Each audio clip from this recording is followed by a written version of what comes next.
In episode 949, the situation in Udon prison is incredibly tense. The samurai and Luffy are strong enough to overwhelm the enemy, but tragedy strikes the innocent prisoners, who become living targets for Daifugo's Excite bullets, spreading disease throughout the prison. Those hit by the bullets immediately develop a high fever. The disease spreads from the wound, burning their entire bodies, blood gushing out, and excruciating pain relentless. Simply touching others causes infection. Therefore, Daifugo doesn't need to aim at anyone. Letting the poison spread throughout Udon is enough. Now, the prisoners have no more reservations. Udon prison is nothing more than a breeding ground for corpses. Bodies pile up in heaps.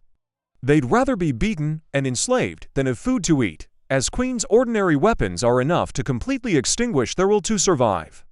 In despair, they wondered how they could fight side by side when the monster Kaido was still out there, and Luffy was just an outsider who didn't understand Wano's suffering. But it was this very rage that made Luffy disregard the epidemic and rush to embrace the trembling prisoners. In a rough but sincere voice, Luffy shouted, "Are you going to be slaves for life, just to get a few dumplings and then die a slow death? Is that what you call living?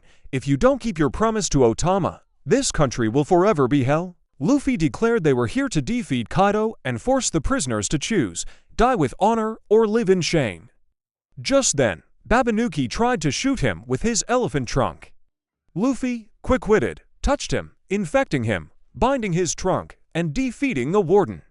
When the leader fell, the prisoners' will was awakened. They rose up to reclaim their destiny. Udon prison was officially taken over by Luffy, and Hyogoro praised Kanemen profusely for bringing in such an excellent ally.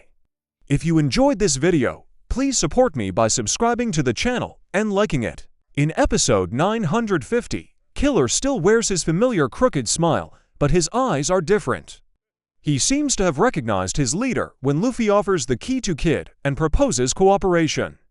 However, Kid flatly refuses because the alliance with Apu and Hawkins had caused his crewmates to lose their true selves. That betrayal has left Kid distrustful of everyone. Meanwhile, the place Ashura Doji wants Kinmen to witness is the grave of the samurai who fell over the past 20 years. Here, Ashura had hoped everyone would wait for the samurai to return at the right time, but time did not allow it.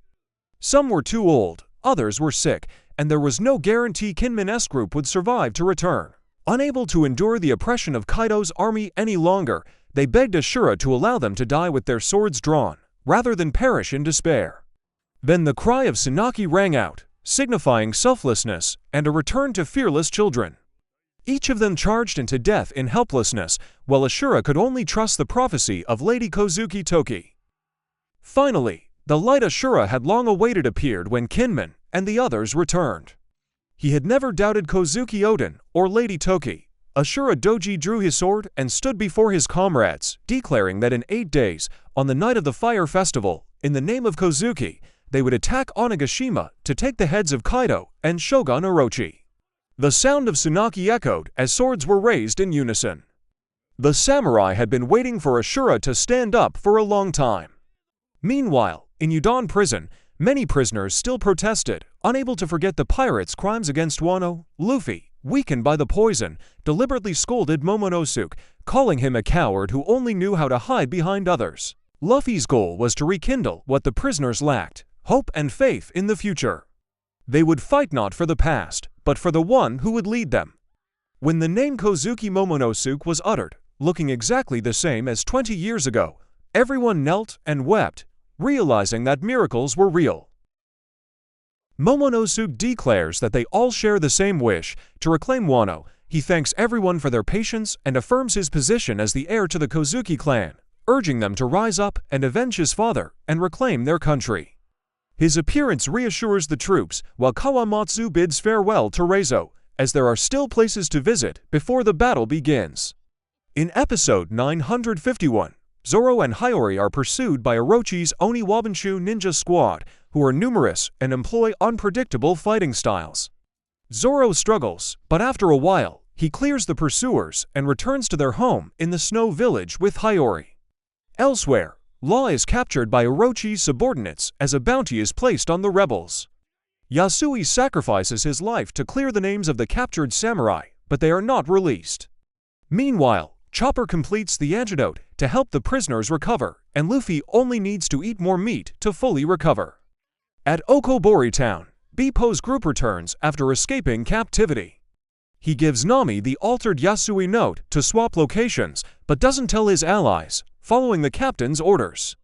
The truth is, Law swapped bodies with Hawkins to save his comrades and break the life and death bond, putting himself in danger.